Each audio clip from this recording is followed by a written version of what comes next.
Calu quiser a aula 2 e a aula 3.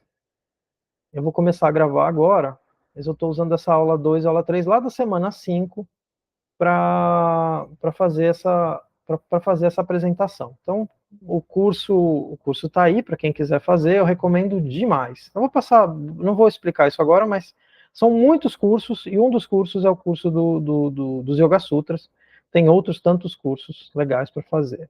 Então, só passando rapidinho. Vou pular isso aqui, porque a gente já mostrou essa topografia. A primeira solução que o Patanjali apresenta para esses limitadores, que é o assunto de hoje, é justamente o Ishvara Pranidhana, certo? A entrega ao Ishvara. Por isso essa frase dizer, né, disso vem a introversão da inteligência e a dissolução dos obstáculos. Então ele recomenda muito o Ishvara Pranidhana. Isso tem a ver com a topografia do texto. É uma coisa que a gente tira da própria posição da frase no texto. E aí a gente entra no assunto. Eu vou fazer uma divisão entre os primeiros e os últimos 4. Então eu recomecei a numeração lá no finalzinho, porque é mais fácil de gravar, né? 5 mais 4 é mais fácil de gravar do que 9. É difícil de gravar, de lembrar. Então por isso eu fiz essa divisãozinha, que é uma divisão que o Carlos mostra, e ele fica um pouco na dúvida se ele usa uma outra, mas eu vou fazer desse jeito. Vou contar de 1 a 5 e depois eu começo de novo. Os primeiros 5 são os limitadores da ação, e os últimos 4 são os limitadores da percepção, né? Falando todos eles no Sutra 30. Então, e aí eu vou tentar fazer uma pequena, eu vou aproveitar a explicação do Carlos para fazer um diagnóstico deles. Vamos lá, limitadores da ação. Doença. Como eu tinha dito lá na semana passada, a noção hindu é uma noção psicossomática. Existe uma relação entre o estado da nossa mente e o estado do nosso corpo, ou da nossa saúde, de modo geral. Até porque o nosso indivíduo, ele sempre tende à saúde, certo? O nosso corpo, a nossa mente, ela sempre procura nos proteger. Então, se nós não estamos saudáveis, é porque ele não está sabendo nos trazer para a saúde, nos recuperar. Porque o corpo, de modo geral, e a mente também, de modo geral, ela busca o nosso benefício, né? Por isso se diz que o eu é Shiva, se faz essa associação com Shiva, significa benéfico, benfazejo. Então, se afastar da saúde é um sinal de que o nosso organismo não está conseguindo dar conta da guerra interna para nos manter saudáveis. Ele está sempre buscando a nossa saúde e nosso benefício. Então, ele indica um desequilíbrio interno. O que é que a doença limita? Limita nosso movimento, nossa liberdade de movimento. E serve de alerta, né? E o problema é que esse impedimento ele faz a mente, inclusive, ficar muito focada nos sintomas, quando muitas vezes o melhor seria a gente se focar nas causas que nos trouxe essa doença. O que é que nós estamos fazendo? Qual é o nosso comportamento que está produzindo se é que é um comportamento que está produzindo essa limitação. Nem sempre dá para a gente superar uma doença, mas o primeiro limitador, de fato, na lista do Patanjali é a doença, Vyadhi, tá? Eu vou pegar o mouse e deixar ele aqui para ficar mais pertinho de mim. O próximo é Styanam. Styanam é essa ideia de dificuldade de movimento, quando o nosso movimento fica muito lento, a tradução comum é apatia, mas apatia às vezes é uma palavra que parece não dá a dimensão do que a gente está falando, até porque o yoga vai totalmente contra a ideia de pathos, né? Mas é uma ideia de inércia, né? É uma ideia de raciocínio lento, de movimento lento, porque ele limita a nossa capacidade de resposta, de iniciativa, quando a gente tem uma dificuldade de se mover. O Carlos diz que é muito difícil de se escapar desse styanam, dessa apatia, quando a gente tem dificuldade para começar as coisas, para sair do lugar, para se mexer. Então esse é o segundo limitador. O terceiro limitador é samshaya. Samshaya é dúvida, e pode ser traduzido também por hesitação. Então, ele produz uma limitação na nossa convicção, na nossa fé. Então, se fé é shabda é colocar o coração nas coisas, shabd, coração, e dha é colocar, então colocar o coração naquilo que a gente está fazendo, na nossa vida. O samshaya é quando a gente tira o pé do acelerador, quando a gente hesita, quando a gente tem medo de seguir naquela direção, e isso impede que a gente avance, né? Dá dificuldade para a gente avançar. Então, o Carlos fala que impede que nós ouçamos a voz do Ishvara, impede que a gente escute o nosso coração, que é o que nos dá ânimo, que é o que nos dá vontade. Ele diz no curso dele que é um grave limitador, né? Porque ele nos imobiliza. Aí ele fala, ele usa essa frase, né? A pessoa que está sempre procurando ficar no seguro. Então, é a ideia de que quem caminha não cai, mas também não caminha, né? Então é melhor fazer e errar do que tentar, do que não fazer. Então esse samshaya limita a nossa capacidade de decisão, de tomar coragem, de agir com coragem e de decidir, né? É preciso decidir. Se você não decide, você pode as coisas acabam decidindo por você, sua vida acaba decidindo por você. Então a gente fica hesitando e duvidando das possíveis soluções. Eu estou traduzindo aqui praticamente ipsis literis um trechinho da aula 2 da semana 5, onde a dúvida não há intuição, onde a dúvida não há percepção clara. Né? Porque a mente, quando duvida, ela é muito construtiva de argumentos muito racionais, contrários às possíveis soluções do problema. Então, o problema da mente cética, da mente que duvida demais, da mente que é muito afeita ao lógico, esse, ela fica muito apegada a essas justificações e ela não se permite ter intuição, não se permite ousar na direção do desconhecido, na direção de daquilo que é de fato irracional, tá? O yoga, ele não prega um racionalismo extremo, muito pelo contrário. É preciso que a gente tenha um certo nível de irracionalidade, de se permitir ir na direção da intuição, daquilo que o coração diz. Que às vezes a mente não enxerga, a mente tem o tapete da mente é muito curto, o alcance da mente é muito curto. A intuição não tem limites. Então ela enxerga muito mais longe quanto ao caminho que nós devemos seguir na vida. E o próximo é pramada. Pramada é traduzível por negligência, mas literalmente significa bebedeira, torpor, seria uma boa tradução também para pramada. Então, é quando a pessoa está tomada por ideias ou substâncias que atrapalham a ação dela, porque ela não consegue agir, né? Lembrando que nós estamos falando dos limitadores de ação, mas também limita a percepção, no sentido de que a mente fica turvada, né?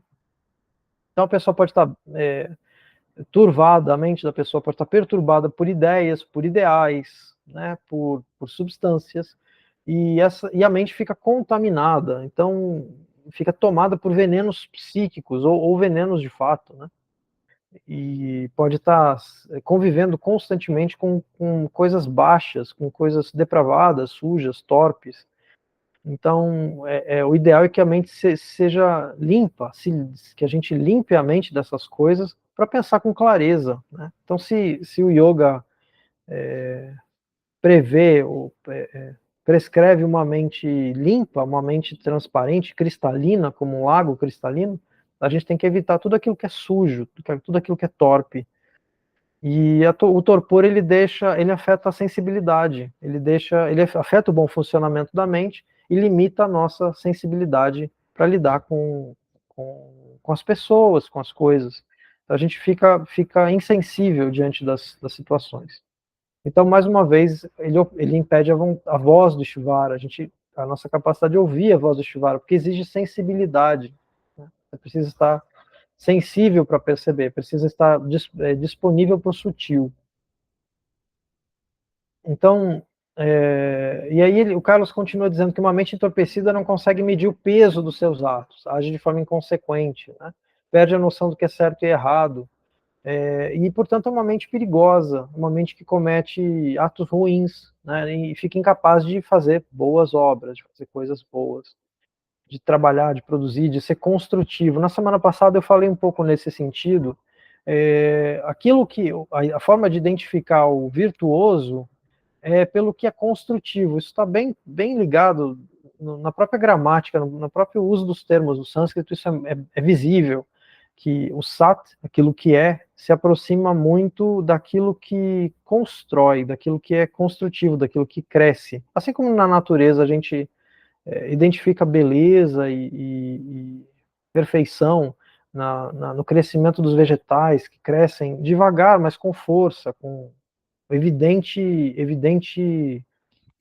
força, evidente movimento de expansão. Essa lógica vegetativa, é uma metáfora vegetativa daquilo que vai na direção inclusive vai na direção da luz, mas daquilo que vai na direção de um crescimento estável, firme. Então, o comportamento da pessoa que é negligente. Por que a gente traduz, né? Vai traduzir para amada por negligência? Porque perdendo a sensibilidade, a pessoa age de qualquer maneira, né? E o comportamento dela fica aleatório, caótico. É totalmente contrário do que a gente deveria esperar de uma pessoa estável. Então, reduz a nossa capacidade de ação e inclusive, permite que a gente haja de forma ruim, produza coisas ruins na vida. Então, é preciso superar qualquer tipo de torpeza, na medida do possível. O que é possível superar de torpeza, a gente se purificar dessas torpezas. É importante a gente caminhar nessa direção, no yoga. Então, a pramada ela é uma forma também de nublar a nossa intuição, né? Nos impede de enxergar aquilo que nós deveríamos fazer e aquilo que é certo, aquilo que é devido de nós. O último limitador da ação é a lácia. A lácia pode ser traduzido por inatividade, mas a tradução vai na direção de imobilismo, ou muito comumente, é muito comum que se traduza por preguiça. A lácia significa, na verdade, uma atividade pequena. É um termo muito comum, em inglês se usa muito dissoluteness, que é a ação dissolvida, né, uma vida que se perde em não fazer, né? Tem a ideia de encolhimento, né? É o encolhimento da nossa ação. E ela aparece justamente com a falta de entusiasmo, né? Quando a gente deixa de fazer as coisas porque elas devem ser feitas, porque a gente quer fazer, porque é o que a gente tem que fazer na vida, e a gente fica sem entusiasmo. Então, no yoga, né, a gente tem que agir por inteiro, com o coração. E aí, usando uma frase da Bhagavad Gita, né, como alguém apegado aos frutos da ação, mas sem se apegar a esses frutos. Se eu não me engano, é isso aí, eu coloquei no próximo sutra, né, no próximo slide, eu escolhi o primeiro verso do capítulo 6 da Bhagavad Gita, mas o assunto é bem geral na Bhagavad Gita, ele é tratado em vários lugares, eu escolhi né? Aquele que faz a ação devida, sem depender dos frutos dessa ação, esse é um renunciante.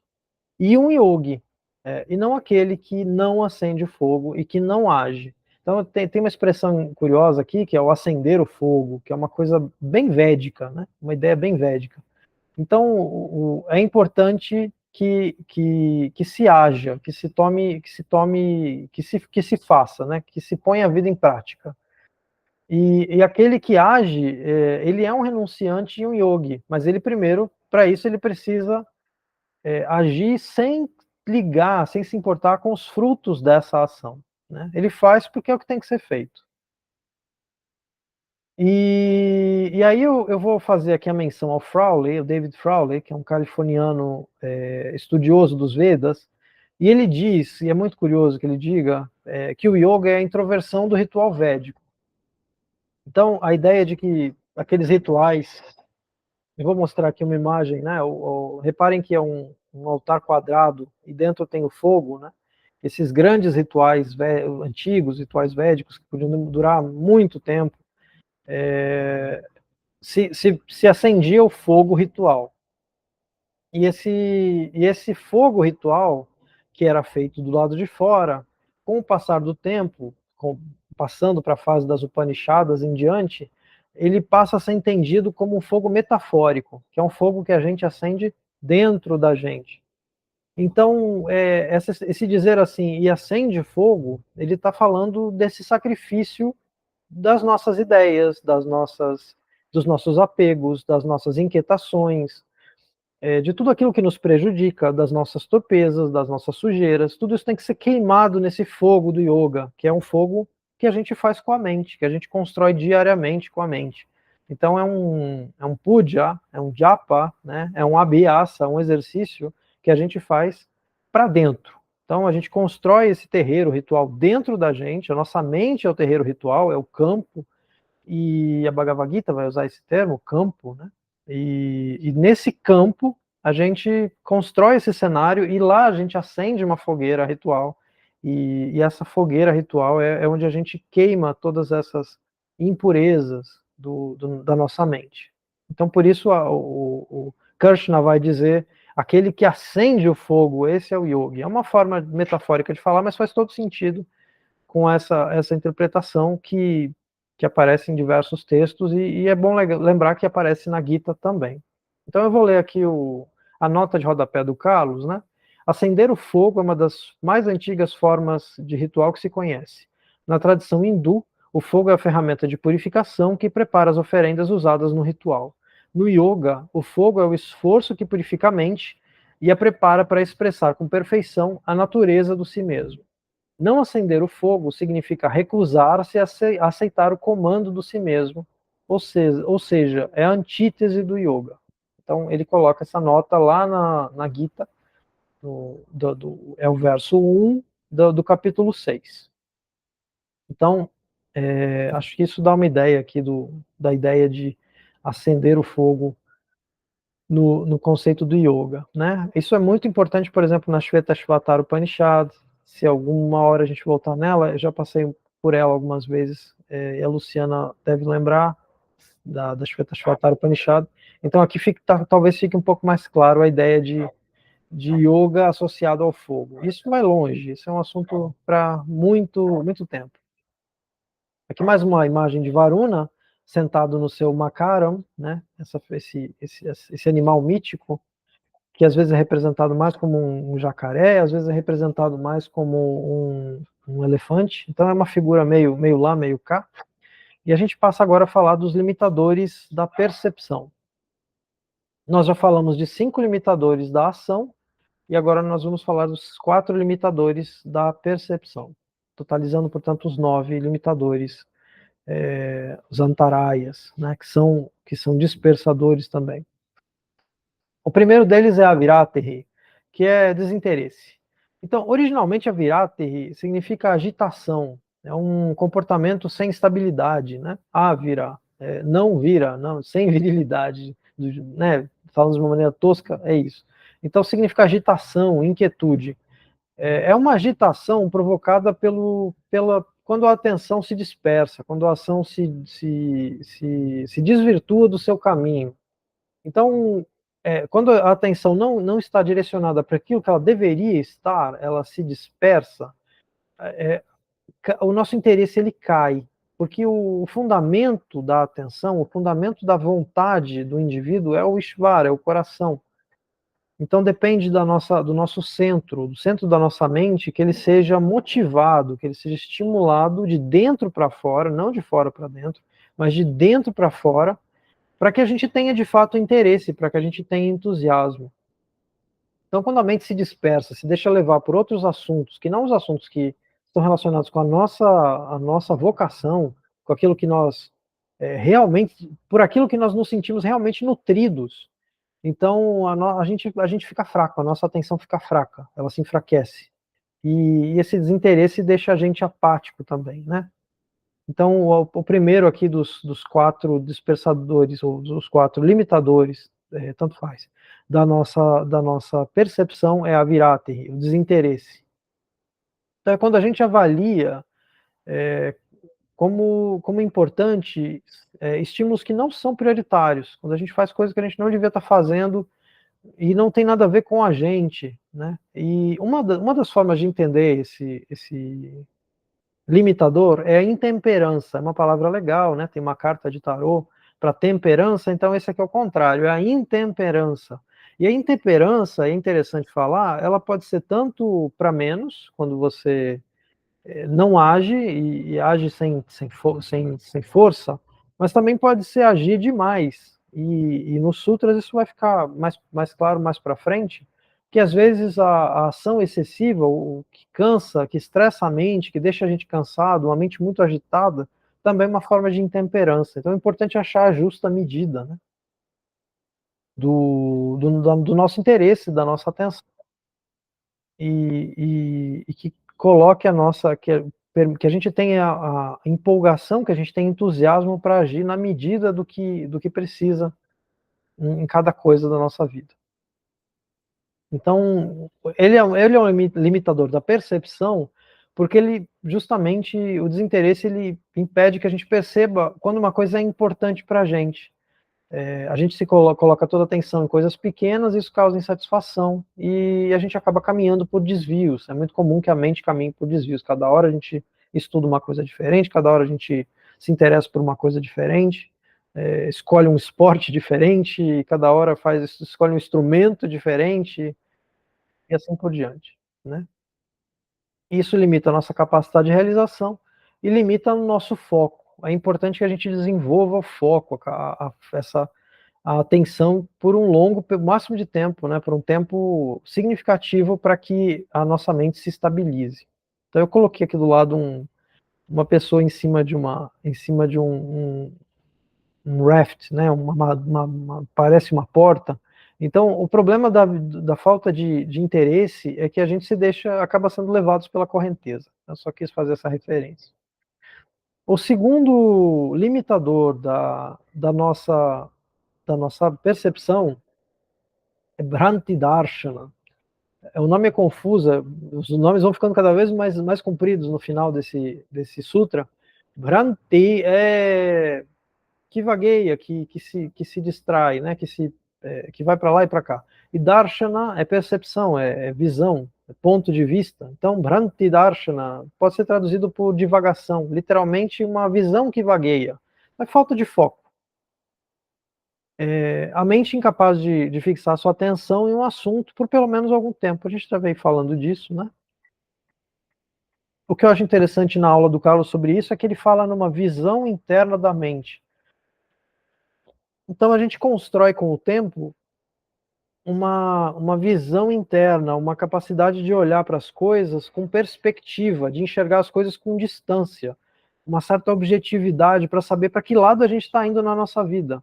Então a divagação, essa mente que se dispersa demais, perde essa perspectiva, a gente se perde na floresta das coisas. A ideia é essa. Agora que eu pensei que eu podia ter usado uma outra imagem muito boa aqui também. Mas é a importância e aí ele ressalta a importância da atenção, porque e atenção no que é importante, né? Dá atenção para o que é importante. A atenção, o Carlos gosta de usar essa metáfora, ele está perfeitamente, eu concordo 100% com ele. A atenção, ela é uma das coisas mais preciosas no mundo. A gente vende a nossa atenção para televisão, a gente não percebe isso, mas o que os comerciantes querem, que os industriais querem, é a nossa atenção o tempo todo. A propaganda serve para isso, para chamar a nossa atenção. Se um produto passa desapercebido, ele não vende. Então, a nossa atenção, ela é um recurso importantíssimo, né? De várias maneiras a gente pode entender isso. O próximo dispersador, o próximo limitador, que também é um dispersador, é a Labdha Bhumikatvam, né? Traduzindo, seria alguma coisa como realização imprópria, ou não realização. Então, em vez de fazer o que a gente precisava fazer, a gente faz outras coisas. Tá? E aí, mais uma vez, é uma limitação de perceber a nossa própria natureza. Tá? Então, que é quando a gente é de fato tomado pelo entusiasmo. Eu coloquei aqui do lado a imagem dos Elvis Presley, é uma metáfora que o Carlos adora usar isso como exemplo, ele tem outro exemplo também, mas eu vou escolher esse dessa vez. O Elvis, as pessoas se vestem de Elvis Presley e gostam, dedicam uma parte substancial da vida delas para fingir que elas são outras pessoas. E não por uma razão nobre, não porque, como eu já expliquei em outros vídeos, mas não porque elas precisam se abdicar da sua personalidade momentaneamente para encarar, por exemplo, a lei, o juiz, quando ele abdica das suas opiniões pessoais para decidir de acordo com a lei, ele está tomando uma postura que é importante na sociedade, ele está ocupando um lugar na sociedade que é importante. Então, é uma atividade que a gente acredita, que a gente espera que seja não perturbada. Mas quando o indivíduo não se importa consigo mesmo, ele só se sente vivo de fato quando ele faz o papel de outra pessoa, isso é uma perturbação. Então, por isso que eu usei essa imagem aqui. É uma realização pequena. Se você está fazendo uma coisa que os outros que os outros deviam estar fazendo, não você, então é uma realização pequena. Tem um verso importante da Gita que diz isso, né? É melhor o Dharma do próprio indivíduo, ainda que com defeitos, do que viver o Dharma dos outros. O Dharma dos outros traz perigo. Então cada um tem que encontrar o seu próprio Dharma, a sua própria vocação. Isso é difícil. E aí, quando a gente faz pouco, ou faz a coisa errada, né? É o trabalho na coisa errada, a pessoa que trabalha na. Eu avancei na hora errada. A pessoa faz o serviço que não devia estar fazendo, é como se ela não estivesse fazendo nada, e essa pessoa vai ficar triste, vai ficar deprimida, porque ela não está realizando aquilo que é importante para ela. Então é muito importante que o indivíduo perceba que ele é importante para ele mesmo, né? A pessoa mais importante para a gente, não é outra pessoa. Não é a rainha da Inglaterra, não é o Papa, não é uma atriz do cinema, ou uma influência da internet. Cresce, a lista do panteão cresce, né? As divindades do mundo, sempre tem, o mundo está cheio de divindades, mas a verdadeira pessoa que importa somos nós mesmos, cada um de nós. Eu importo para mim, tenho que importar para mim mesmo, né? E pôr a minha vida em prática, tá certo? Essa é a ideia do Alabda Bhumikatam, da não realização. É preciso superar essa limitação da não realização, fazer as coisas que precisam ser feitas para a gente, que fazem a gente feliz, né? O próximo e o último, o quarto, é Anavastitattvam, que é a instabilidade, do verbo, acho que o mais importante aqui é mostrar o verbo sti, né, que vai dar stitihi, que é aquilo que permanece, que é aquilo que se firma em alguma coisa, né? Portanto, o stitattvam seria o estado da firmeza. Anavastitattvam é aquilo que não tem firmeza, que não se fixa. Portanto, não fixação, não enraizamento. Mais uma vez aqui uma metáfora vegetal, né? A árvore apresenta esse aspecto da estabilidade, ela está firmemente fincada, né? Enraizada no lugar onde ela está.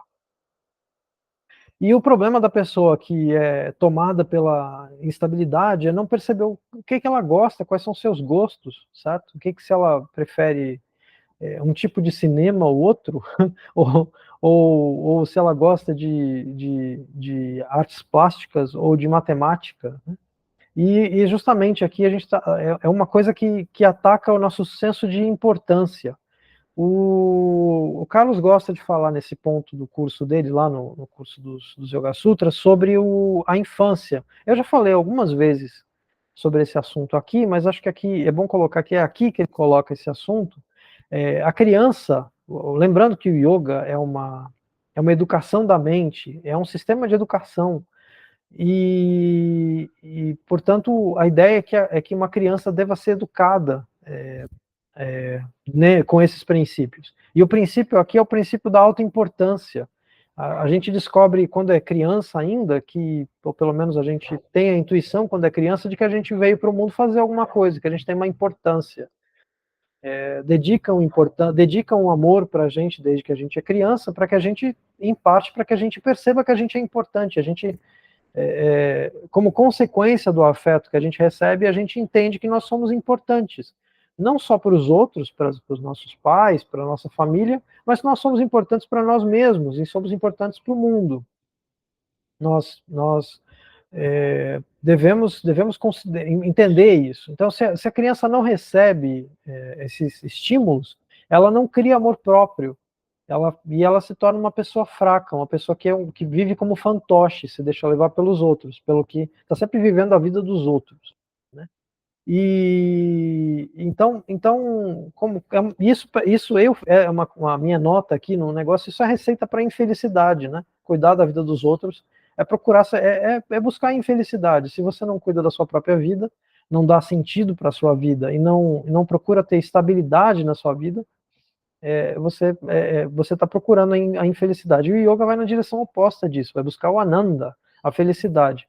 E aí, voltando no que o Carlos aponta nesse ponto, né?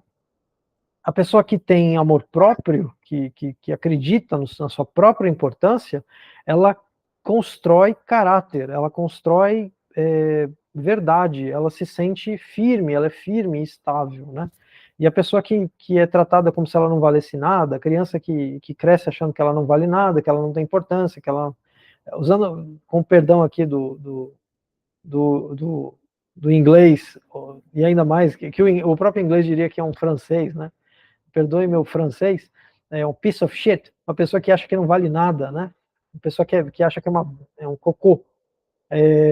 A pessoa fica sem caráter, é uma pessoa que se torna falsa, então ela se torna artificial, né? E o Carlos aponta que isso é muito grave, né? É um dos limitadores, não necessariamente o limitador, mas o resultado desse limitador que é muito grave.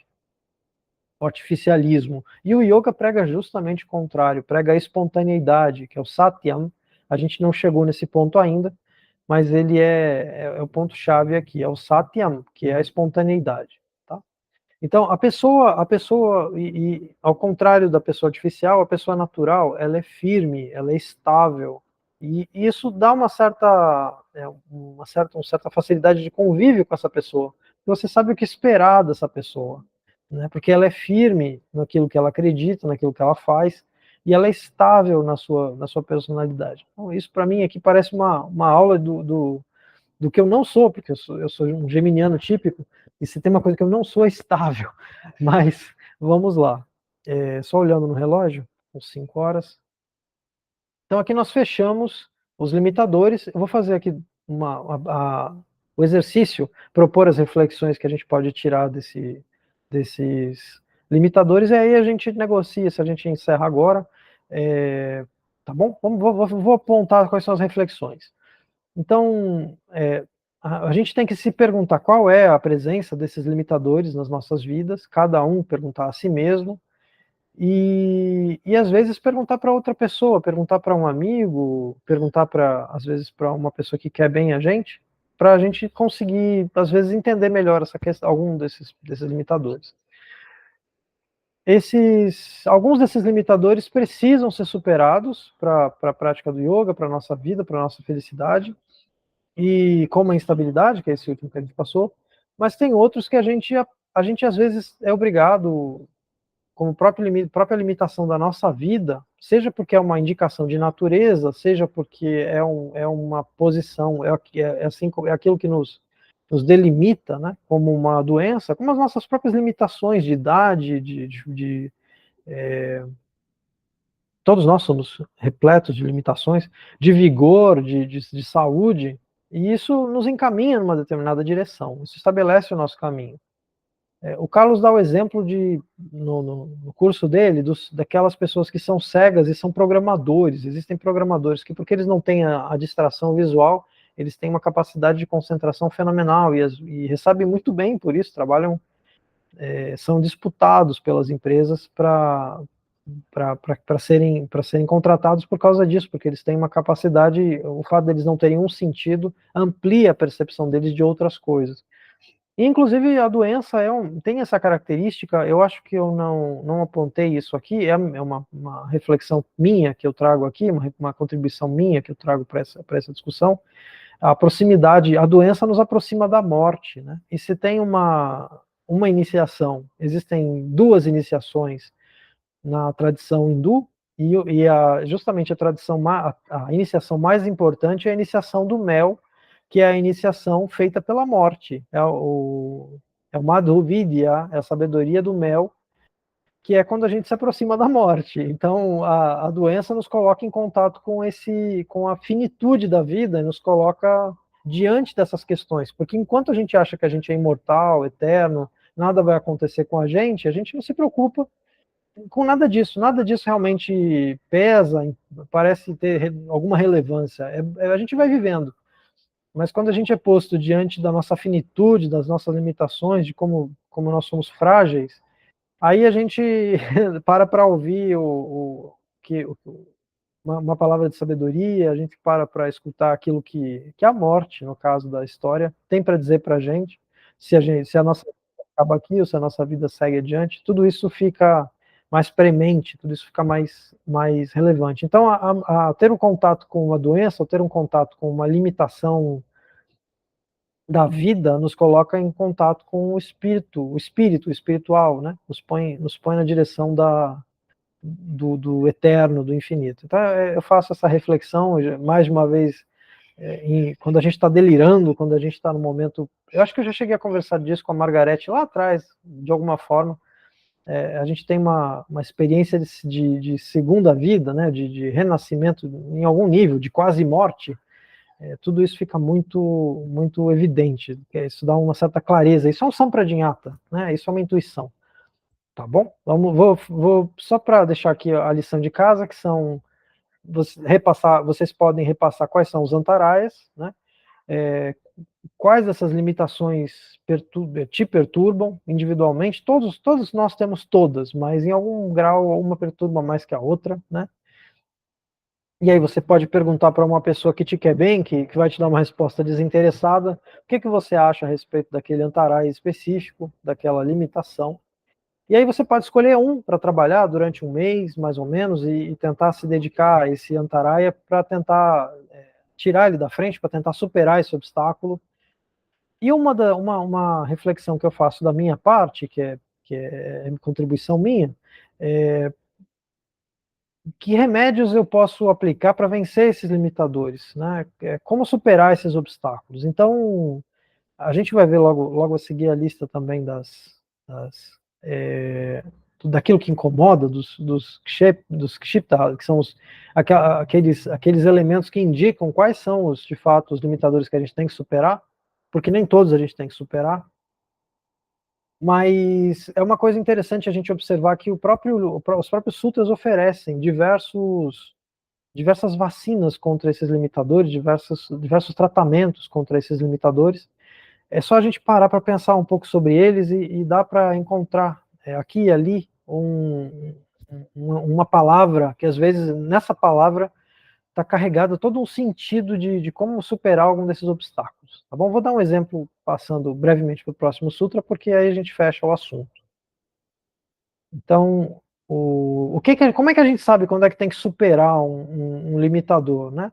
É quando ele incomoda. Às vezes a gente se acomoda ao limite, e isso tem que ser percebido, isso tem que ser refletido, a gente tem que refletir sobre isso, se a nossa vida a gente está se acomodando àquele limite, e na verdade ele deveria incomodar, e não está incomodando. Mas, de modo geral, a gente pode identificar aqueles que nos incomodam, e esses que nos incomodam são aqueles que nós deveríamos tentar superar. E aqui eu trouxe a lista, né? Eles são vikshepas, eles são dispersadores, eles dispersam a nossa atenção, tiram o nosso foco. Então, o Patanjali dá logo em seguida, né, o próximo sutra, ele dá uma lista desses dispersadores, que é dor, sukham, que é desconforto, né? Dor, sofrimento, desconforto. Dalmanasya, que é desespero, também no sentido de desânimo, quando a gente perde a esperança nas coisas, então se sentir sem capacidade de ação, num beco sem saída. Agitação dos membros, então uma pessoa muito agitada, com o corpo muito agitado, quando a gente fica muito agitado, fica chacoalhando a perna, não consegue ficar parado, isso é uma demonstração física externa de que a gente está com alguma limitação, algum limitador. Inspiração e expiração aqui, já tinha explicado na semana passada, shvasa e prashvasa, é basicamente para dizer quando a respiração está forte, quando uma pessoa tem uma respiração visível, é um sinal externo. Junto com esses limitadores, aparecem essas agitações. seja dos membros, seja da respiração, seja um desconforto ou mesmo uma desesperança. Todos eles demonstram que aquele sinal ele está perturbando a nossa mente e a gente deveria tentar fazer alguma coisa a respeito. Eu encerro aqui esse pedaço. O que eu teria aqui para passar são as fronteiras, e a menos que vocês decidam prosseguir um pouquinho mais, aí eu posso. Eu olhei e não olhei. Mas eu posso tentar apresentar aqui, talvez em 15 minutos, os próximos sutras. Acho que a Luciana estaria interessada em fazer isso, mas eu não sei quanto tempo ela tem.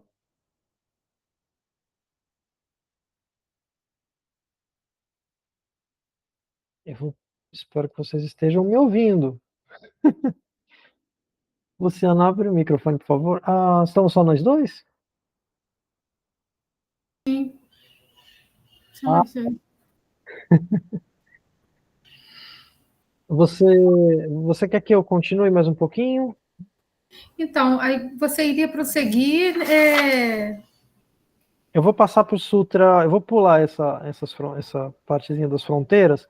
Eu posso até fazer o comentário do que eu quero colocar, mas seriam 2 sutras que eu acho que a gente poderia avançar, que é... Deixa eu olhar aqui. Isso, eu vou começar a entrar nos sinais do... Porque daí você vai ter também o tempo para pensar os sinais por conta própria. Eu acho interessante. Se você tiver tempo, eu não sei se você tem tempo. Eu posso ficar mais um tempo. É coisa rápida, não vou me estender, tá bom?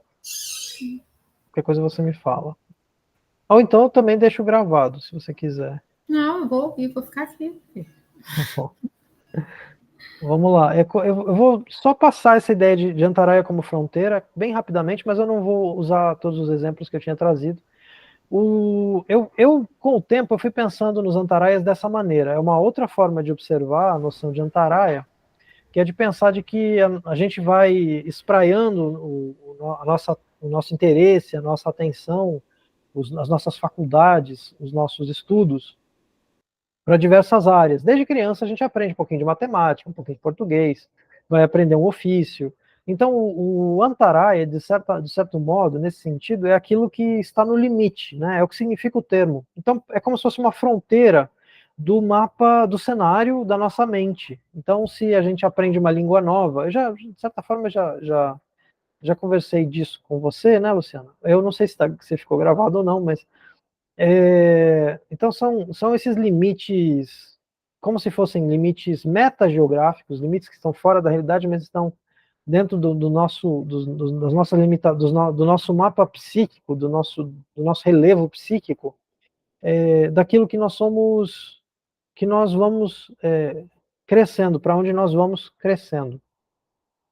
Então, eu até coloquei aqui a imagem dos Loka, né? E algumas outras imagens mais viajadas, mas é a ideia de um território que não é do mundo, é um território subjetivo, são territórios da mente. Então, de certa maneira, o Antaraya descreve esses limites. E como nós viemos com uma finalidade, é importante que existam esses limites, porque senão a gente não sabe para que lado ir na vida, né? A vocação fica muito difícil de determinar. Existe a noção de liberdade para o pensamento indiano, não é uma liberdade para se fazer o que você bem entende, é liberdade para se fazer o que você tem que fazer na vida, aquilo que te faz feliz, que não é qualquer coisa, é sua vocação. Então existe um caminho traçado antes do nascimento para que a gente siga numa determinada direção, para que a gente seja feliz. E então, portanto, é necessário que hajam limitações, senão a gente é muito comum quando a gente ouve falar das figuras divinas, que elas venham sem limitações. É um sujeito que aprende matemática com 5 anos, aprende cálculo diferencial com 7, aprende a ler com 3. Essas crianças meio estranhas, que não tem limite. Ele pega um piano e toca Mozart em 3 horas, ele aprende uma peça. A pessoa não sabe para que lado correr, porque tudo é muito fácil, tudo é muito acessível. Isso dá uma grande inquietude, porque a pessoa não tem limites não tem fronteiras no seu aprendizado. Ela precisa ter muita firmeza, e os pais também precisam ter muita clareza no que ela realmente se destaca e o que faz aquela criança feliz, porque as duas coisas nem sempre andam juntas. Não é necessariamente uma coisa que te faz feliz, não é necessariamente a coisa que você é melhor. Isso é estranho, mas é muito comum. Às vezes a gente é muito bom numa coisa e não é aquilo que faz a gente feliz. E isso também não tem nada a ver com aquilo que dá dinheiro pra gente, sabe? Porque geralmente o que identifica a gente como, nossa, você é muito bom nisso, faz as pessoas pensarem, bom, então provavelmente ele deve ser bom para ganhar dinheiro com aquilo, especialmente se for uma coisa rentável, né? Mas isso pode não ter absolutamente nada a ver com aquilo que deixa a gente feliz na vida, que faz a gente realmente feliz.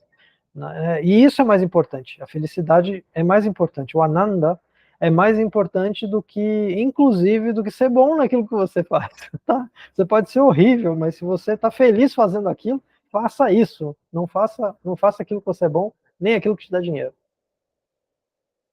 Então, eu trouxe aqui um mundo da fantasia, só uma brincadeira, né, que aqui mostra que o Wonderland, que é a terra da Alice, né, do país e do lado tem a Middle-earth, que aparece lá no Tolkien. Então são todos Fantasia lá embaixo, que é o mundo esqueci o nome, História Sem Fim, Nárnia aqui em cima, Oz. Então eu achei engraçado que ele colocou lugares que são absolutamente subjetivos, ideias, né? São mundos ideais, são mundos das histórias, um do ladinho do outro, como se tivessem vizinhança, tivessem fronteiras. Então isso ajuda a gente a pensar nisso, dessa coisa dos mundos subjetivos. E aí, rapidamente, as fronteiras cognitivas, existe esse mapa aqui, você pode abrir depois o PDF, pegar esse link, se você estiver vendo na internet, eu vou deixar o link inteiro, mas esse site, por exemplo, o Daily News apresenta o mapa do saber filosófico ocidental. Então é legal para a gente pensar nesses mapas. Não é um mapa absolutamente, não dá para dizer que ele é verídico, factível, que ele está certinho, mas é interessante. Então eu apontei aqui, por exemplo, o que é a natureza da percepção, né, abrindo assim, fazendo um zoom nesse mapa, ele mostra aqui alguns dos assuntos que a gente está tratando aqui, né, a emoção lá embaixo, aspectos da percepção, filosofia da percepção, aqui, né, filosofia da percepção, que é o assunto que a gente está tratando aqui no yoga, nos sutras do yoga, a natureza da percepção, e aqui de baixo, cabeça para baixo, está self-consciousness, que é autoconsciência, sem ciência, a capacidade de aperceber-se, é o tal do Purusha, né? É o indivíduo que percebe a si mesmo. Então isso, abrindo bem, dá para mostrar um pouquinho do mapa, mas depois vocês podem, cada um pode entrar e olhar, eu só quis fazer essa demonstração. Então até aqui tem outros exemplos que eu coloquei, mas eu vou partir para o Sutra. Então, a outra forma de solução que Patanjali aponta, partindo para outro assunto, né, diz assim, né, para evitá-las, exercita-se um único princípio. O termo aqui é tattva. Né? Tattva é princípio, eka é um. Então, eka tattva é único, princípio um princípio único. Abhyasaha, na verdade, abhyasaha é o exercício. A gente já veio usando esse termo lá de trás, né? Abhyasa e Vairagya, são as duas pernas do yoga. Então, é o exercício do princípio único. Então, para evitar, que é o tal do pratisham, para se evitar aquilo que se evita, o artam, que é o assunto, para evitar esses assuntos, exercita-se o princípio único. Então essa é a forma de evitar esses objetos, esses atrapalhadores, os impedimentos, os obstáculos. Então é uma outra forma de falar do Atma, que é a mesma expressão, é a mesma solução, mas ela tem outra forma. Em vez de falar do Ishvara Pranidhana, que é a entrega ao Ishvara, a gente fala aqui do princípio único, que é o Atma. E aí eu trouxe aqui o Sutra 47, o Carlos faz uma nota, uma anotação, para dizendo, olha, dá uma olhada lá no Sutra 47, porque daí fica mais fácil entender por que ele fala do princípio único. Né?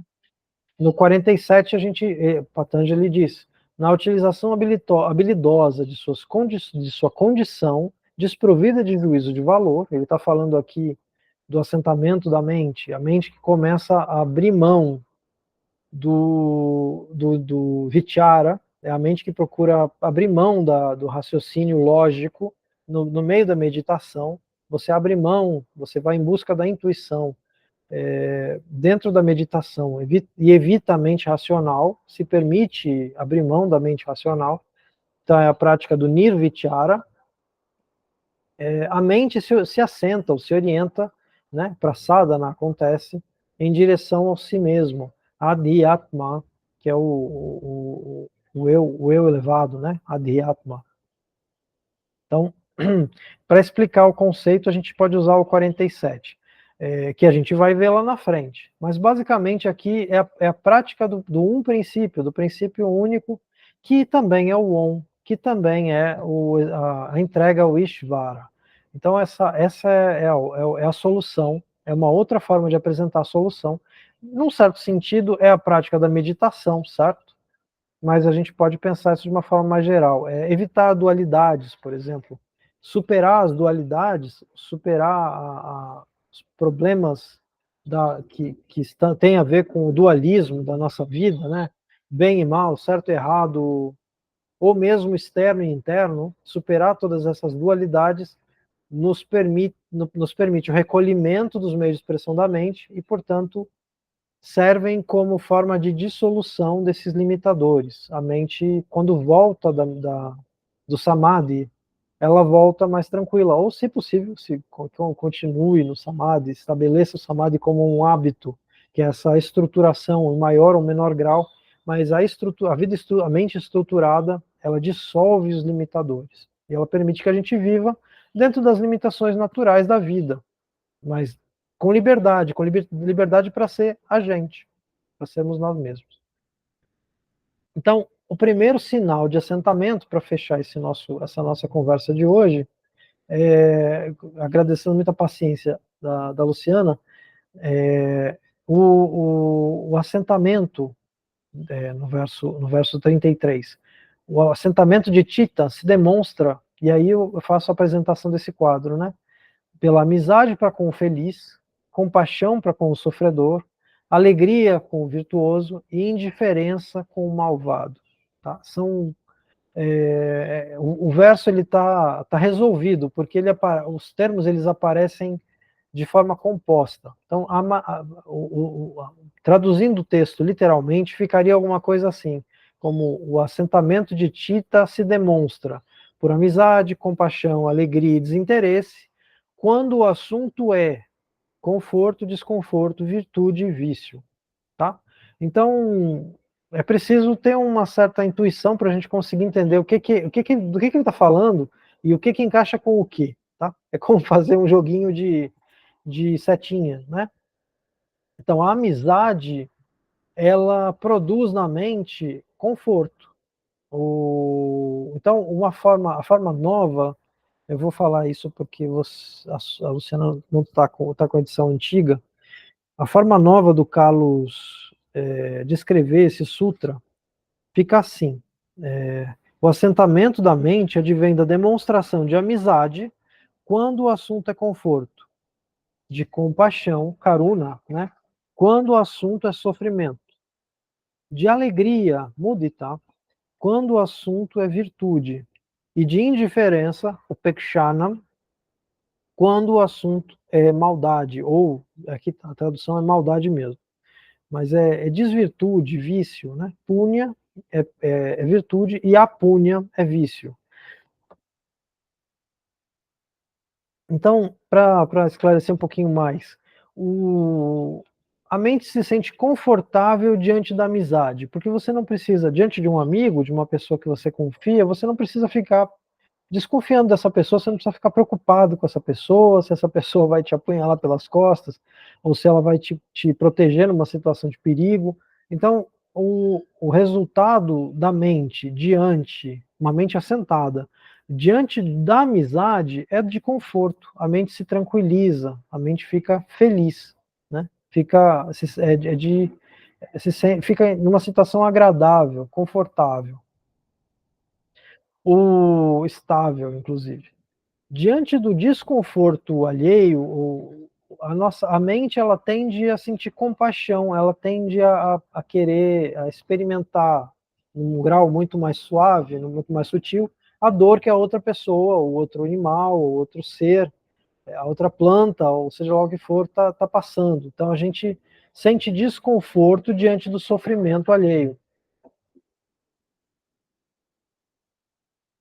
Diante da virtude, quando a gente percebe que as coisas estão boas, que as ações são boas, que existe paz num lugar, ou as pessoas agem bem, a gente sente alegria, mudita, a gente se sente feliz. Então, diante de virtude, a gente sente alegria, a mente se sente alegre.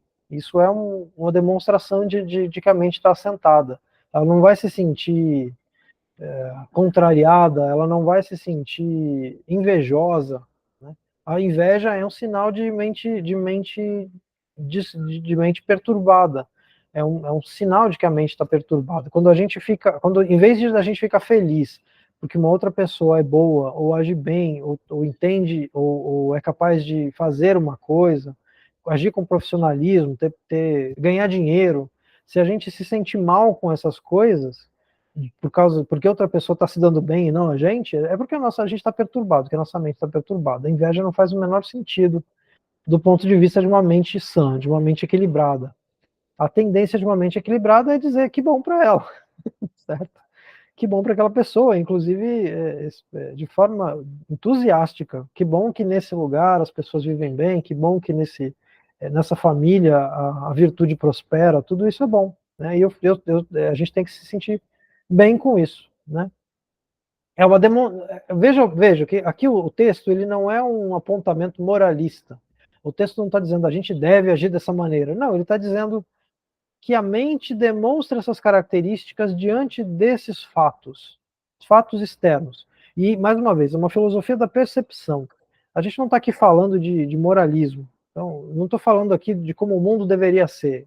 Por isso a diferença da abordagem, inclusive da Gita. A Gita está dizendo assim, a ação correta do indivíduo é a equidade, é a equanimidade, é a ação correta. Essa não é a posição dos sutras. O sutra simplesmente está fazendo um diagnóstico. Então, por exemplo, diante do vício, se eu vejo uma coisa ruim, se eu vejo uma coisa triste, outro dia uma pessoa dormiu na frente da minha casa, ele bebeu demais, eu não consegui dizer se ele tinha bebido ou não, mas eu suspeitei que ele tinha bebido, depois eu acabei tendo certeza, mas eu percebi que a pessoa tinha ingerido álcool, muito álcool, e diante desse vício, a gente, primeiro, diante do desconforto, né, do outro, eu vou sentir compaixão, mas diante do vício em si, do comportamento viciado, isso não me agride necessariamente, isso não me afeta necessariamente. Assim como quando pessoas agem mal no ambiente ou tratam umas às outras de forma ruim, isso não tem que me perturbar, porque se eu me deixar perturbar pelas coisas ruins que acontecem no mundo, eu vou estar sofrendo o tempo todo. O sofrimento, nesse sentido, vai ser inevitável.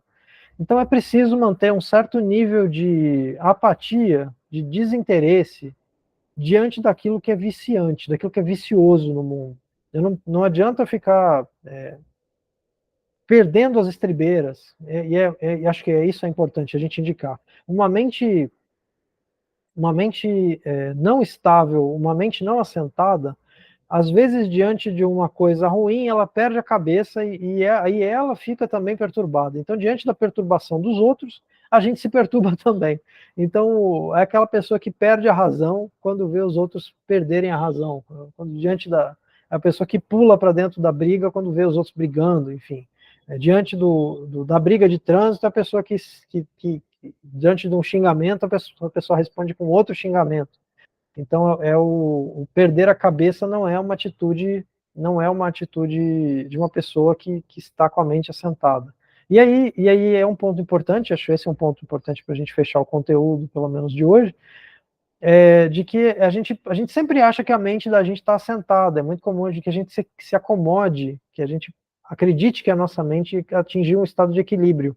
E esses sinais, eles são sinais indicativos de que a gente, às vezes, não está tão assentado quanto imagina. E procurar esses lugares de assentamento, essas coisas que realmente tranquilizam a mente da gente, são uma forma, é um exercício. E cada mente se tranquiliza com uma coisa diferente.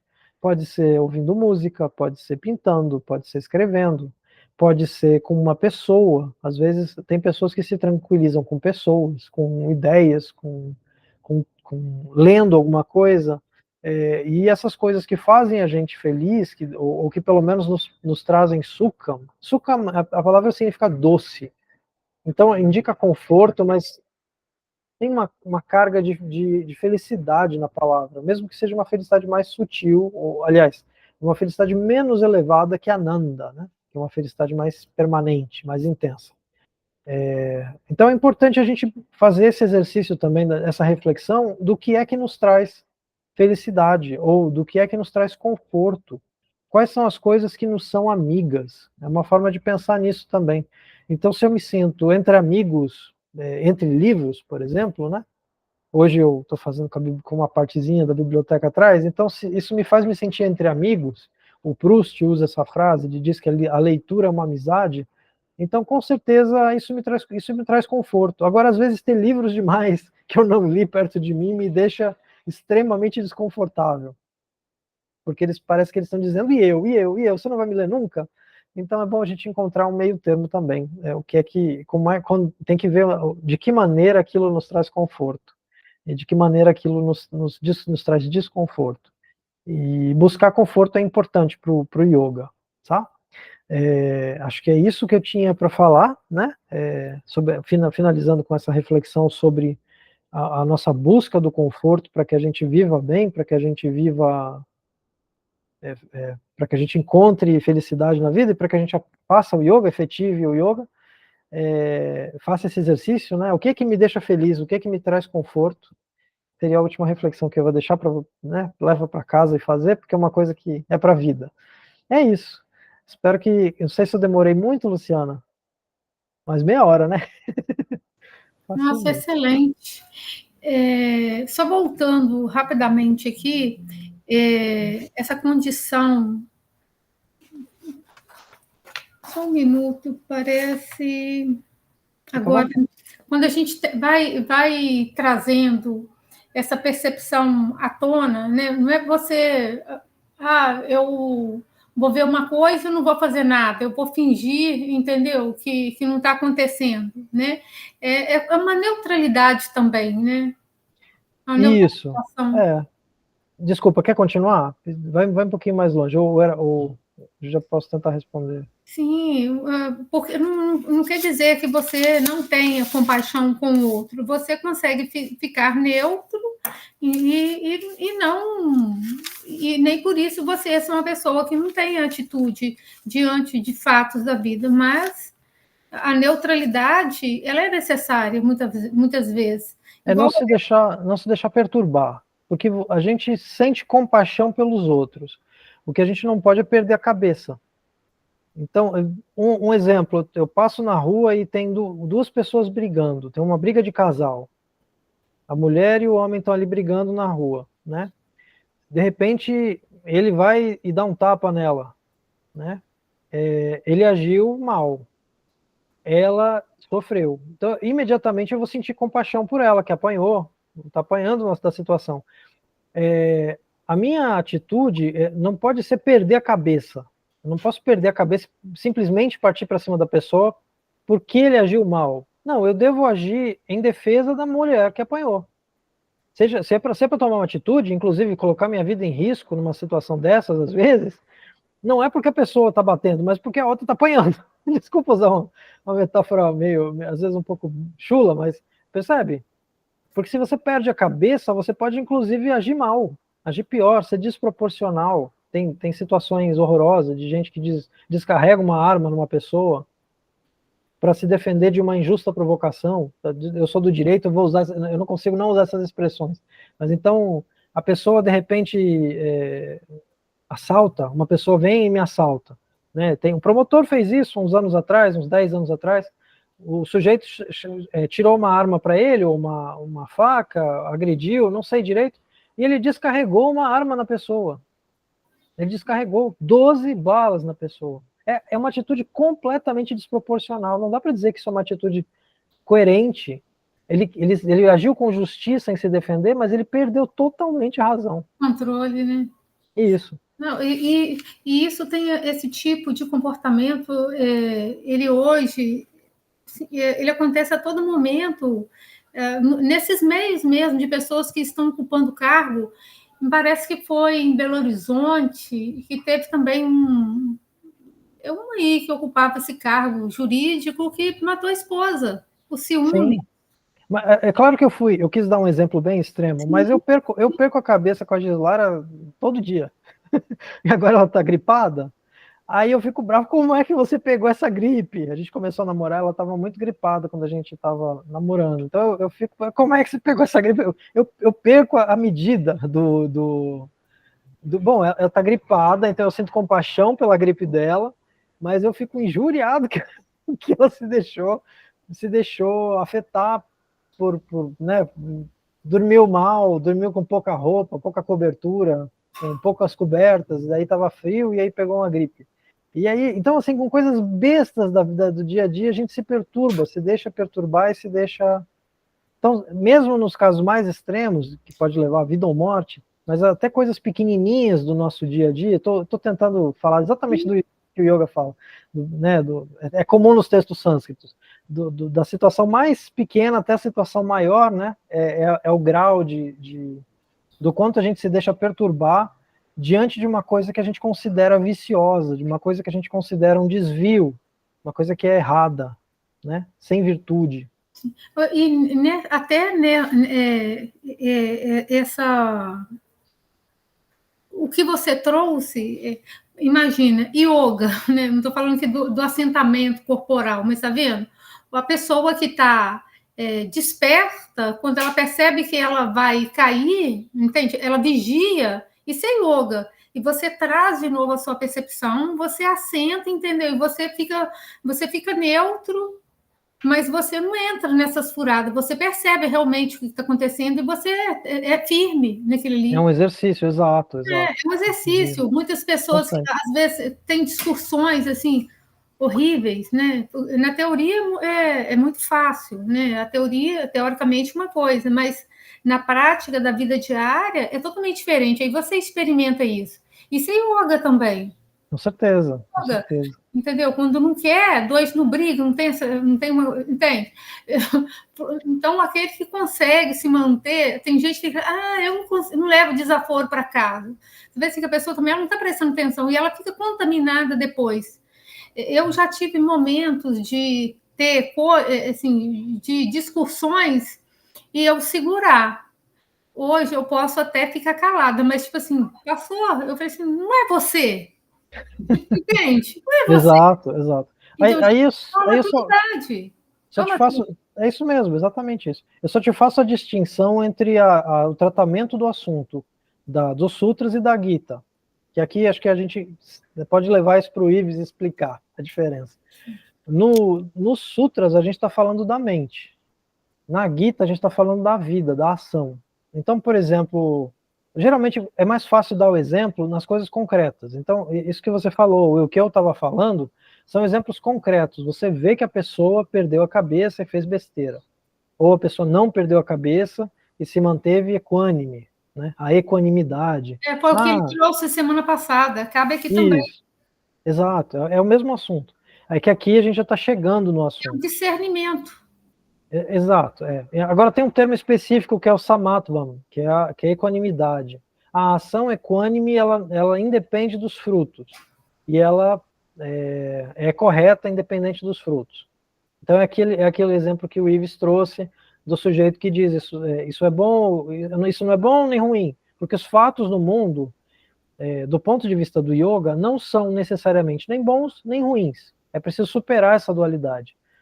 Tá? Isso é equanimidade, estar acima dessa percepção errônea e agir bem, independente dos resultados. Agir de acordo com o coração. Mas o sutra, os sutras do yoga, eles têm um tratamento diferente do assunto. Esse é o tratamento da Gita, que fala da ação. O tratamento da Gita desse assunto é da percepção. Então, a mente, é perceber se a mente ficou perturbada ou não. Então, inclusive, a gente às vezes pode perder a cabeça, como você mesmo falou, eu posso perder a cabeça e me controlar e agir bem. Mas eu posso perceber que eu posso ter perdido a cabeça em um determinado momento. O sangue esquentou, eu senti que eu ia agir mal, e aí por uma questão de educação, de prática, de tempo de vida, eu falo, não, eu vou agir bem, e vou lá e ajo corretamente. Eu ajustei a minha ação, mas a minha mente se perturbou. Então, se eu tiver... Isso me acontece, às vezes eu estou explicando um assunto, e de repente o jeito que alguém me corta, aquilo eriça a minha mente. E aí, com a prática, eu assento a mente de novo. Então, na prática da percepção do assentamento, você percebe isso. Assim. Que o negócio... Certo? O mundo... Essa frase que você trouxe, na prática... Da percepção do assentamento da mente. É exatamente o assunto que a gente vai entrar agora. Ela ficou perfeita. Tá? Então, a gente percebe dia a dia, tá vendo? Isso. Então, a gente é o tal do vigiai, né? A gente olha lá dentro e a gente percebe as flutuações da nossa psique, quando a nossa mente está mais assentada e quando a mente está mais eriçada, a gente está que nem gato. E ver a realidade como ela é, porque muitas das vezes, eu trouxe isso aí para você, a coluna travar. Isso, a gente somatiza essas coisas. Com clareza. Entende? Se você errou, você errou. Se você não errou, se é o outro. Mas não trazer, porque de repente você não fala, não há necessidade de falar, ou há necessidade de falar, você pode falar ou não, mas ter essa coerência e dos fatos. Se fui eu, e pronto, eu errei. Você tem que ter a coragem de assumir. Ou se foi o outro, e pronto. Não, entendeu? Não ficar contaminado. Isso. A primeira coisa, tentar deixar a mente não perturbada. Porque a mente perturbada, ela se contamina. Isso, mas o que eu quero dizer é o seguinte, às vezes a gente se tortura demais com coisas que a gente não precisava se torturar, mesmo quando a culpa é nossa. Sim. Eu sei que parece uma coisa estranha que eu estou falando, mas sim. Tudo bem, você fica na dúvida, será que a culpa foi minha? Me acontece isso, né? Quando eu estou bem, nos meus melhores dias, é o momento que eu falo, nossa, será que eu falei torto com aquela pessoa? E você não pode se torturar com essas coisas, porque essas coisas perturbam a mente. Às vezes é melhor esquecer, deixar aquilo voltar quando você estiver num momento bom, voltar sozinho. Às vezes, se você realmente agiu mal, aquela ação, ela naturalmente ela fica guardada em algum lugar e ela vai voltar para sua mente. Você vai lembrar dela depois e você, não, realmente eu preciso melhorar meu comportamento. Então, a reforma da ação, dentro do ponto de vista do Patanjali, ela é natural. Então, o mais importante é não se perturbar. Mesmo quando você tem motivos para se sentir perturbado. Mesmo quando você tem motivos para não se perdoar por alguma coisa que você fez, o primeiro passo é ajustar a mente, apaziguar a mente e manter a mente tranquila. E aí, naturalmente, com a mente funcionando bem, essas coisas voltam, a memória volta, encher a paciência da gente falar, você agiu mal, você errou, você fez uma coisa errada. E aí você consegue soltar os nós dessas coisas e o comportamento vai evoluindo aos poucos. A ação vai sendo ajustada depois que a percepção já foi ajustada. Entendeu o que eu estou falando? Sim, perfeitamente. Só para separar as perspectivas. As duas formas de explicar o assunto são perfeitas, mas a gente está falando dos sutras. Dentro da perspectiva dos sutras, a gente ajusta a percepção. O ajustamento da ação ele é secundário. Ele tem que ser feito? Ele tem que ser feito. Mas ele acontece naturalmente. Você primeiro ajusta a sua percepção e depois você ajusta a sua ação. E é aquela coisa que a gente vai mais por a gente ter o cérebro reptiliano, entendeu? Essa prática da ação-reação, ela é passada. Isso. A gente é muito reativo, né? Isso. Muito defensivo. Isso, exatamente. Isso. Então, ela vem do passado. E trazer esse ajustamento para o agora mesmo, para você ajustar tudo isso, sem o conhecimento, é impossível, sabe, o Dimas? A gente precisa. Porque tem gente que consegue naturalmente, tem gente que é tranquilo e tal, mas no dia a dia dessa vida que a gente tem, que você tem que cumprir tarefas, né? Tem os obstáculos do dia a dia, essas coisas elas ficam incubadas dentro da gente. Você tem que, você falar, trazer esse, tá nesse caminho de satisfação, de alimento correto, entendeu? Não ser fantoche entendeu? É um querer e é uma condição que você tem que colocar na sua vida. Isso, é uma prática contínua. Isso, é uma prioridade. A gente tem que ser forte. Mas eu não sei se eu consegui. Talvez você tenha mudado de assunto. Não, mas, não. Não, eu estou dizendo assim, porque eu estava tentando te mostrar a distinção das posturas. A postura da Gita, por exemplo, é uma postura que vai falar da disciplina da ação. Então, diante, por exemplo, vou dar um exemplo extremo. Tem uma cena de um filme, a gente pode até trazer, mostrar. Tem um filme que chama Primavera, Verão, Outono, Inverno, Primavera. É um filme... Eu assisti há muito tempo, eu tenho ele aqui, mas nunca mais assisti. Eu tenho vontade de assistir essa trilogia. Não, é um filme só. É um filme só? Chama Primavera, Verão, Outono, Inverno, Primavera. É o nome do filme. É um filme coreano que fala de um mongezinho budista em então cima nem de um... não. Então nem isso, não. Eu posso te arrumar. Eu tenho um filme que ganhei de um amigo, é uma história meio complicada e tal. Eram esses vídeos, né, que hoje não se usa isso mais. Bom, nessa história, o rapaz, ele se apaixona por uma moça e depois ele acaba assassinando a moça pela qual ele se apaixona. E ele era monge originalmente, ele cresceu como monge. Então, aí o que acontece? Ele, depois que ele por ciúme, ele acaba assassinando o amor da vida dele, ele foge de volta para o monastério, ele corre de volta para o braço da única pessoa que ele conhecia como pai, que era o monge. Ele não tinha pai, ele era um órfão. E aí o sujeito, ele chega totalmente transtornado, com a faca, né? O filme é bem dramático, bem coreano. Ele volta com a faca na mão, né? Ensanguentado ainda. E ele volta para o monastério. É um monastério de um lugar só, não cabe 2, 3, 4 pessoas no máximo. É uma casinha que fica flutuando em cima de um lago, lá na Coreia. E a polícia chega atrás, a polícia chega correndo atrás dele, veio perseguindo ele da cidade até o monastério, em cima da montanha, no meio daquela, na verdade, no vale, né? Atravessou as montanhas e chegou no vale. E aí o monge vira para a polícia e fala: vocês esperem aí, fiquem aí. Aí ele vai até o rapaz, que já tem 30 anos, mais ou menos, com a faca na mão, tremendo ainda, de raiva, porque ele matou ela de ciúme, né? De adultério, seja lá o que for, não importa, isso não importa. E aí ele faz o menino, ele pega o rabo do gato, ele pega um gato, mete o rabo do gato dentro da tinta e pinta um sutra no chão e faz o rapaz, o assassino, desenhar aquele sutra, um sutra budista, né? Desenhar o sutra no chão. Com a própria faca que ele cometeu o crime, ele vai escavando, entalhando na madeira do monastério, do piso, do chão, né, o sutra que o mestre dele escreveu para ele com tinta, com o rabo do gato.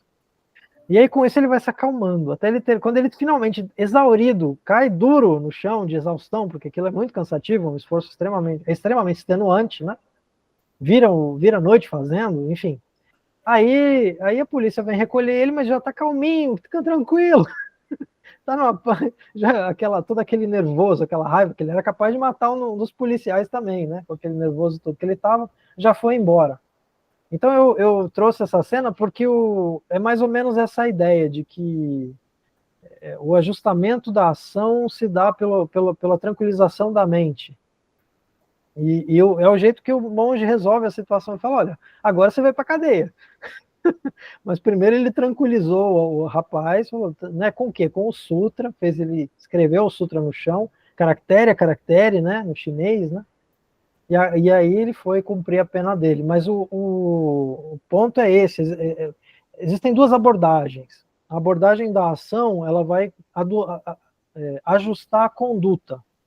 Então você ajusta a conduta, e uma pessoa que tem uma conduta correta, ela vai acalmando a mente. O mundo de fora permite que você corrija o mundo de dentro. É mais ou menos a filosofia da cadeia, a filosofia do presídio, a filosofia da polícia.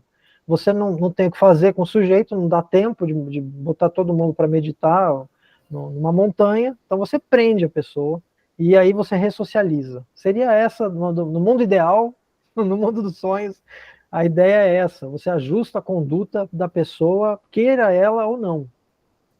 A perspectiva do yoga é a inversa, do yoga da percepção, não do yoga da ação, do yoga da percepção. Você ajusta a percepção para que a percepção permita que a pessoa haja corretamente na vida. E esse entrelace, num dia a dia, a gente percebe. A gente estava falando aqui sobre a gente ter uma conduta condizente, né, com o que sai da nossa boca, com as coisas que a gente fala. Essas coisas são muito sérias. São muito sérias, né? Porque a gente tem que ser muito verdadeiro.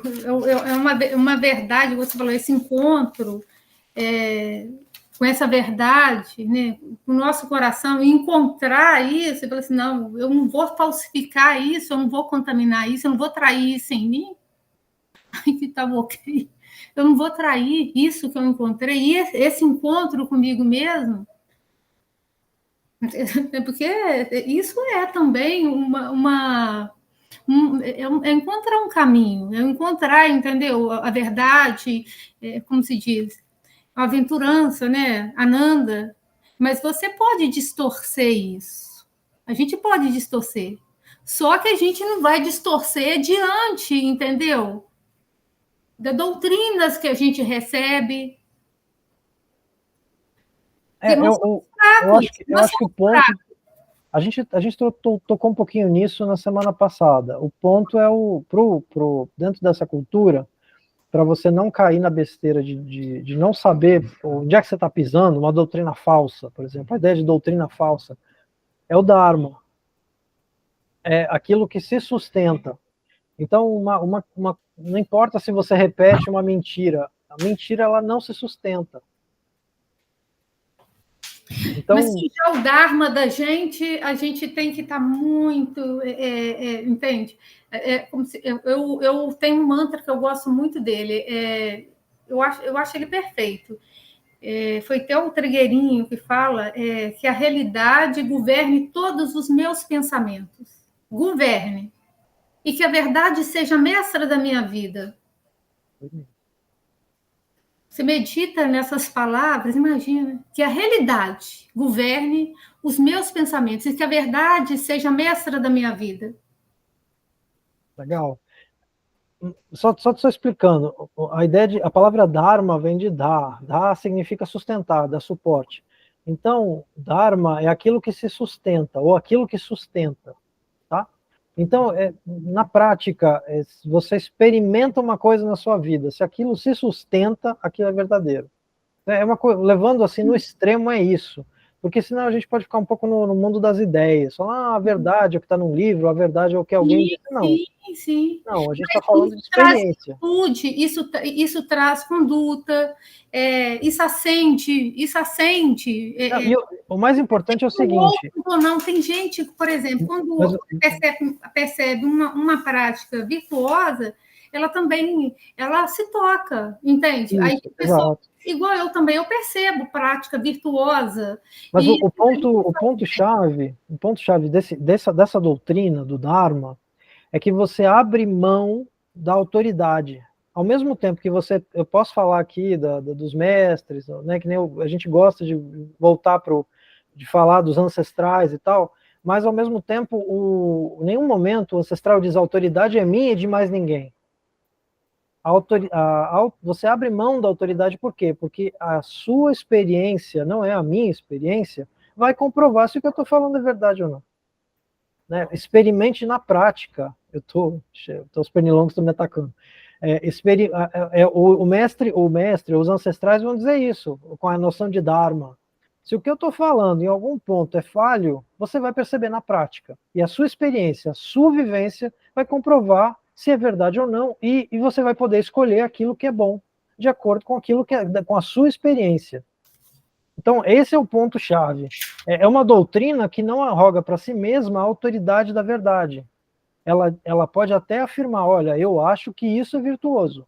Mas por quê? Porque eu acredito que isso se sustenta. Se isso não se sustentar na prática, é falso. Percebe? Eu não posso, a doutrina de modo geral, não eu, nem qualquer outra pessoa que estiver falando sobre o assunto, não pode se arrogar mais importante do que a experiência do indivíduo. Então, porque senão a gente fica com essa conversa. Não, a minha verdade, o que eu estou dizendo é verdade, a sua experiência é falsa. E a mente não cala. E a mente não cala. Ela traz argumentos, né? E ela é incapaz de perceber as coisas como elas são. Exato. E você precisa é por isso que é a ideia de recolher a mente, porque a mente ela enxerga as coisas de forma ilusória. Se ela não tiver assentada, ela vai enxergar as coisas de forma ilusória. Então você precisa do eu, do fundo, do ser, né? Precisa tirar da frente a sujeira. E eu li outra coisa aqui, são essas.